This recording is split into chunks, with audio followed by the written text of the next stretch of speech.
और चलिए अब खबरें विस्तार से देखते हैं। सीएम शिवराज सिंह चौहान ने ऐलान किया है मध्य प्रदेश में मुफ्त कोरोना वैक्सीन मिलेगी। सीएम शिवराज ने ट्वीट कर इस बात का ऐलान कर दिया है। उपचुनाव से पहले शिवराज सिंह चौहान ने ट्वीट किया, हर नागरिक को कोरोना वैक्सीन मुफ्त में मिलेगी, मुफ्त में उपलब्ध कराई जाएगी वैक्सीन। ये इस वक्त की बड़ी खबर हम आपको बता रहे हैं। आज ही बिहार विधानसभा चुनाव में भारतीय जनता पार्टी का जो मैनिफेस्टो जारी हुआ है, जो घोषणा पत्र जारी हुआ है, उस घोषणा पत्र में इस बात का जिक्र है, उस घोषणा पत्र में यह पॉइंट है कि बिहार विधानसभा चुनाव जीतने के बाद सरकार हमारी बनी और जब वैक्सीन आएगी तो प्रत्येक बिहार के नागरिक को यह वैक्सीन मुफ्त में मिलेगी। और यही घोषणा मध्य प्रदेश में भी कर दी गई।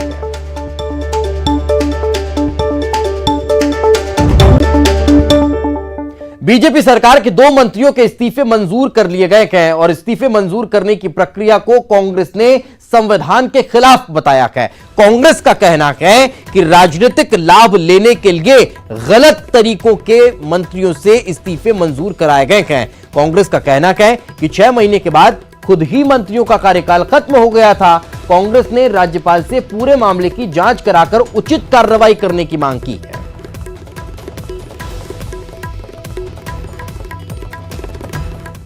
मध्य प्रदेश के मुख्यमंत्री शिवराज सिंह चौहान ने उन 2 मंत्रियों के त्यागपत्र स्वीकार कराने का कृत्य किया है जिनका कार्यकाल ही समाप्त हो गया था। उनके त्यागपत्र की आवश्यकता ही नहीं थी, लेकिन उन्होंने राजनीतिक लाभ लेने के लिए, दोनों ही चूंकि भाजपा प्रत्याशी हैं, एक सुर्खी से तुलसीराम सिलावट, दूसरे सुर्खी से गोविंद सिंह राजपूत और सावेर से तुलसीराम सिलावट, दोनों के त्यागपत्र को उन्होंने महामहिम राज्यपाल महोदया के पास भेज दिया स्वीकार करने के लिए और उन्होंने स्वीकार कर लिए। एक संवैधानिक त्रुटि है, निश्चित रूप से राजनीतिक लाभ लेने के लिए जिस तरह से महामहिम राज्यपाल महोदया के पद का उन्होंने दुरुपयोग किया है, यह अपने आप में विचारणीय प्रश्न है। मैंने आज महामहिम राज्यपाल महोदया को पत्र लिखकर निवेदन किया है कि इस संबंध में एक जांच कराई जाए और शिवराज सिंह चौहान द्वारा जो पद की गरिमा को ठेस पहुंचाई है उसके संबंध में उनके विरुद्ध कार्रवाई की जाए।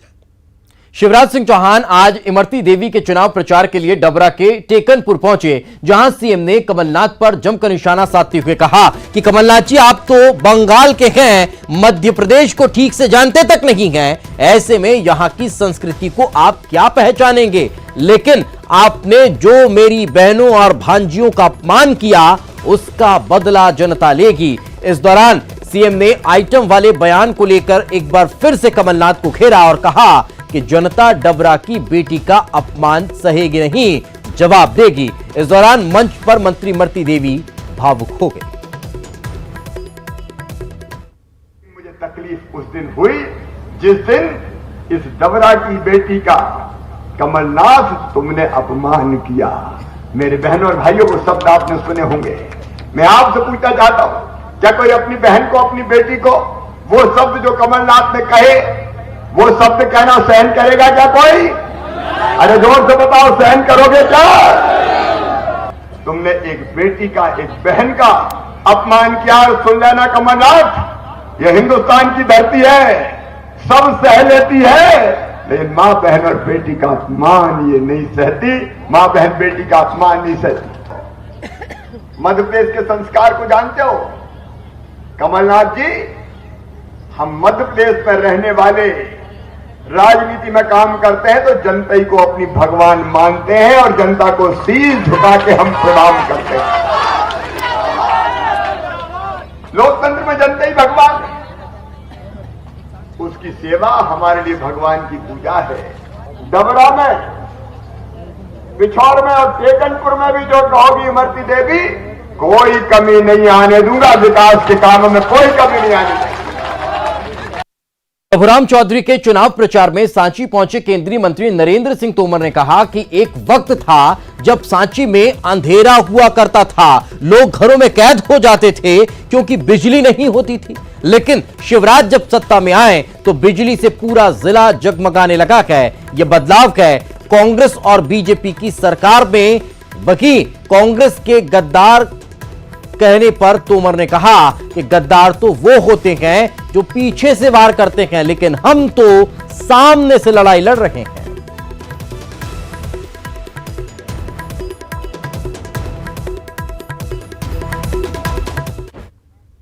उधर मुरैना में ज्योतिरादित्य सिंधिया दिमनी से बीजेपी प्रत्याशी गिरिराज दंडौतिया के समर्थन में चुनावी सभा करने पहुंचे थे। मंच पर सिंधिया की मौजूदगी में दंडौतिया कुछ ज्यादा उत्साहित हो गए और यहां तक कह गए कि इमरती देवी पर जो बयान कमलनाथ ने डबरा में दिया, अगर यही बयान दिमनी में दिया होता तो यहां से लाश ही जाती। अपने चंबल में को अपनी मां बहन दबा के बोल दे वो तो कत्ल हो जाओ, मुड़े ले लेंगे। बढ़िया भाई मेरे की कमलनाथ पर जबरा में हो और अनुसूचित जाति गरीब महिला ही वो माता बहन भाई हुए, अपनी समझ की है, कोई जाति की हो अपनी है, पर वो तो बढ़िया भाई जबरा ही मैंने की जमनी तरह को होते हम माता को धर गए जाती मिलेगी। कमलनाथ पर विवादित बयान देने के बाद गिरिराज दंडौतिया यही नहीं रुके, इशारों ही इशारों में मंच से ट्रैफिक पुलिस को धमकी देते हुए कहा कि दिमनी में किसी भी बिना हेलमेट वाले को नहीं पकड़े, क्योंकि वो 10-20 रुपये लेकर चलता है, ऐसे में वो चालान भरेगा या फिर घर का खर्च चलाएगा। इसके अलावा सीएम शिवराज सिंह चौहान ने आज अपनी 2 सभाएं निरस्त कर दी। सीएम ने ट्वीट कर यह जानकारी दी। सीएम ने लिखा कि आज शाजोरा और बराच में मेरी सभाएं थी। हमने जो सभाएं निरस्त की हैं ग्वालियर बेंच के फैसले के बाद की हैं। इसके तहत सभाएं आयोजित नहीं की जा सकती है या फिर चुनाव आयोग की अनुमति के बाद की जा सकती है। सीएम ने ट्वीट किया कि मैं इस फैसले का सम्मान करता हूं, लेकिन हम सुप्रीम कोर्ट जा रहे हैं।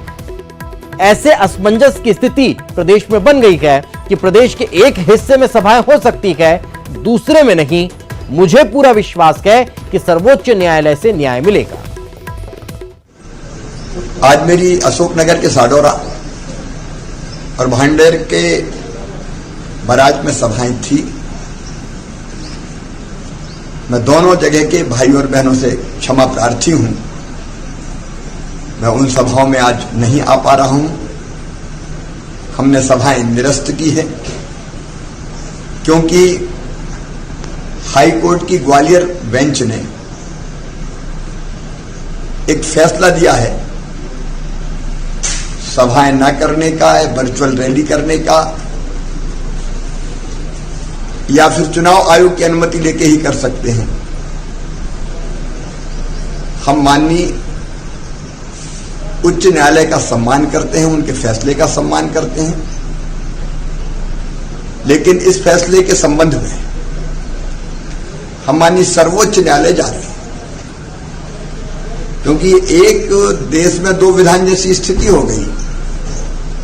मध्य प्रदेश के एक हिस्से में रैली और सभा हो सकती है, दूसरे हिस्से में नहीं हो सकती। बिहार में आम सभाएं हो रही है, रैलियां हो रही है,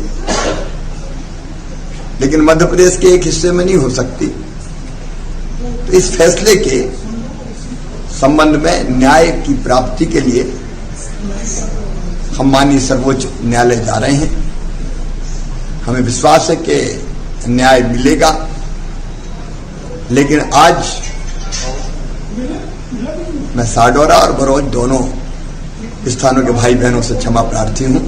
जल्दी आप आज चुनावी संग्राम में 3 वीडियो जमकर चर्चा में रखे गए। पहला मंत्री विसाखूलाल सिंह का, फिर मंत्री ओपीएस भदौरिया का और फिर गोपाल भार्गव के बेटे अभिषेक भार्गव का।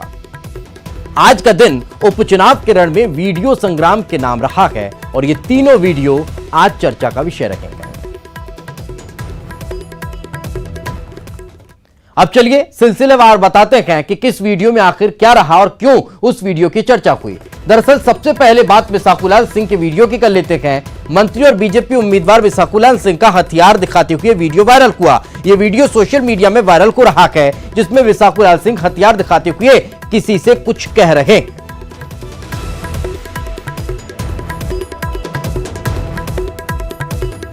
एक वीडियो, झूठे वीडियो जारी करना कांग्रेस की अपनी एक स्टाइल है और ये तब का वीडियो है 8 साल पहले जब वो कांग्रेस में ही थे। 8 साल पुराना है। कोई अनवांछित पर्सन या नौकर का मैंने भी उसे देखा और मेरी उनसे बात भी हुई। विसाखूलाल जी एक ऐसे व्यक्ति हैं, उनका पूरा सार्वजनिक जीवन राजनीति में गया है। और अभी तक एक भी पुलिस केस उन पर कभी दर्ज नहीं हुआ है किसी इस तरह के आपराधिक का। और 8 साल पुराना वीडियो है, उन्होंने स्वयं ने मुझे बताया है। देखिए, बिसाहू लाल जी का जो वीडियो वायरल होने की आप बात कर रहे हैं वो 7-8 साल पुराना वीडियो है। तो इस प्रकार के चीज़ें लोग करने का जो प्रयास करते हैं ये बहुत दुर्भाग्यजनक है और किसी की छवि तो एक और वीडियो आज चर्चा में रहा, वो रहा भिंड से ओपीएस भदौरिया का। ये वीडियो वायरल हो रहा है। इस वीडियो में भदौरिया फर्जी मतदान कराने की बात कहते नजर आ रहे हैं, जिसमें भदौरिया कह रहे हैं जो है उसका वोट डलवाना है, जो नहीं है उसका भी वोट डलवाना है। वोट जितना ज्यादा पड़ेगा आसान उतना होगा। तो वही एक और वीडियो चर्चा में रहा जिसे कांग्रेस ने जारी किया है। गोपाल भार्गव के बेटे अभिषेक भार्गव का वीडियो जो इन दिनों बहुत ज्यादा चर्चा में है। अभिषेक भार्गव कह रहे हैं कोई सरपंची और विधायकी नहीं छोड़ना चाहता तो वो तो मंत्री हैं, मंत्री के घर पर पैसा बरसता है, कोई 5 पैसे नहीं छोड़े वो पार्टी कैसे छोड़ देगा। ये आप लोगों को तय करना है, सब कुछ दिख रहा। अरे आदमी सरपंची नहीं छोड़े, विधायकी और मंत्री तो बहुत बड़ी बात है। कहूँ के लालच में, पैसों दिलों के लालच में भी आके नहीं छोड़ सका आदमी। जे पैसों की बातें करत, इतने पैसा ले लाए उतने पैसा ले लाए। अरे भैया, मंत्री के घर में पैसा बरसत है, समझे समझे। पत्रकार बंधु बैठे हैं, आवाज आ रही उनकी, कह गए मंत्री के घर में पैसा बरसत है। और चलिए फिलहाल रुकेंगे एक छोटे से ब्रेक के लिए। ब्रेक के बाद जल्द हाजिर होंगे। एक बार एक बार फिर आपका स्वागत है। खबर खंडवा से। खंडवा में दर्दनाक सड़क हादसा हुआ है। सड़क हादसे में 2 लोगों की जान चली गई है। ट्रक ने बाइक सवार को रौंद दिया है। एक शख्स घायल बताया जा रहा है जिसका इलाज जारी है। खंडवा से संगवाड़ा ये लोग जा रहे थे। खंडवा पंधाना मार्ग पर यह हादसा हुआ है। ये बड़ी खबर इस वक्त निकलकर सामने आ रही है। खंडवा से ये बड़ी खबर हम आपको बता रहे हैं। दर्दनाक सड़क हादसा हुआ है और इस दर्दनाक सड़क हादसे में 2 लोगों की जान चली गई है। ट्रक ने बाइक सवारों को रौंद दिया है। इसमें एक शख्स घायल बताया जा रहा है जिसका इलाज जारी है। खंडवा से संगवाड़ा ये लोग जा रहे थे तभी हादसे का शिकार हो गए। बताया जा रहा है यह हादसा खंडवा पंधाना मार्ग पर हुआ है। ये बड़ी खबर इस वक्त निकलकर सामने आ रही है। खंडवा में दर्दनाक सड़क हादसे में 2 लोगों की जान चली गई। और ज्यादा जानकारी के साथ हमारे सहयोगी हरेंद्र नाथ हमारे साथ जुड़ चुके हैं। हरेंद्र नाथ, क्या ताजा जानकारी?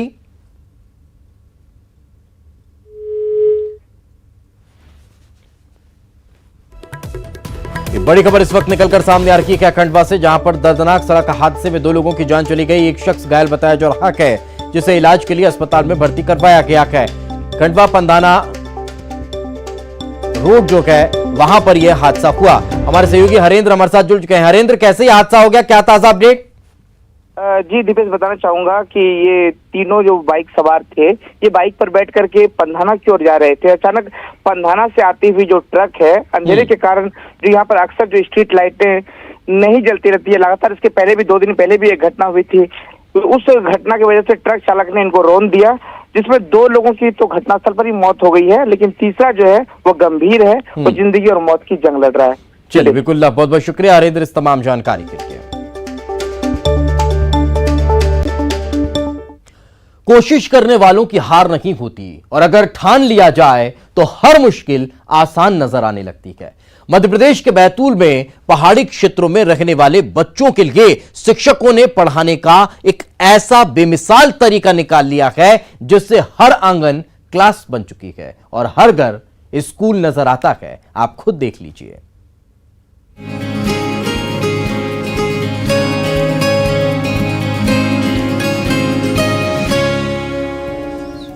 कॉपी नहीं है कोई बात नहीं, पेन पेंसिल नहीं है कोई बात नहीं, पढ़ने का मन अभी नहीं है कोई बात नहीं, जब मन हो तब पढ़ना, जितना मर्जी हो उतना अभ्यास करना, होमवर्क भी घर में कर सकते हो और स्कूल वर्क भी, क्योंकि यहाँ घर ही स्कूल है और आंगन ही क्लास है। मध्य प्रदेश के बैतूल में दुर्गम पहाड़ी क्षेत्रों में रहने वाले बच्चों को पढ़ाने के लिए शिक्षकों ने स्कूल को घर घर पहुंचा दिया है। 40 स्कूल हैं कि जो ताप्ती किनारे दुर्गम पहाड़ी स्थानों पे हैं, जहां घर दूर दूर बसे, तो शिक्षक वहां अपना बच्चों को पढ़ाई से संबंधित समझा के और उन्हें ग्रह कार्य देके वापस आ जाता है। बैतूल जिले के सतपुड़ा की वादियों में कई ऐसे दुर्गम इलाके हैं जहां जाकर बच्चों को पढ़ाना किसी चुनौती से कम नहीं था, लेकिन शिक्षकों ने इस चुनौती का हल खोज निकाला। वे खुद सैकड़ों फीट ऊंची पहाड़ी पर जाते हैं और वहां पर घर घर जाकर बच्चों को पढ़ाते हैं। इसके लिए उन्होंने हर घर में रोलिंग बोर्ड और ग्रीन बोर्ड दिए हैं। गाँव है जहाँ दुकानें नहीं है कि यानी तत्काल जाकर के कॉपी पेन पेंसिल ले ले या कलम ले ले, तो हमने उन बच्चों को चाक उपलब्ध करा दिए। दुर्गम पहाड़ी क्षेत्रों में बच्चों को पढ़ाने का ये तरीका अब प्रशासन को भी खूब भा रहा है और वो अन्य दूर दराज के इलाकों में बच्चों को पढ़ाने के इस तरीके की योजना पर काम कर रहे हैं।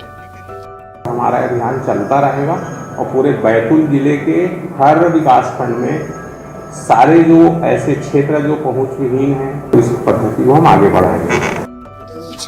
दुर्गम पहाड़ी क्षेत्रों में पढ़ाने का ये बेमिसाल तरीका अब रंग लाने लगा है, जहां बच्चों की पढ़ाई पटरी पर लौट रही है। साथ ही बच्चों को कॉपी किताब पेन पेंसिल की कमी भी नहीं खल रही है। शिक्षकों के इस बेमिसाल जज्बे ने सरकार के हमारा घर हमारा विद्यालय अभियान को भी बल दिया है। हासिल का कितना बचा? एक। न्यूज़ 18 के लिए ऋषु कुमार नायडू की रिपोर्ट।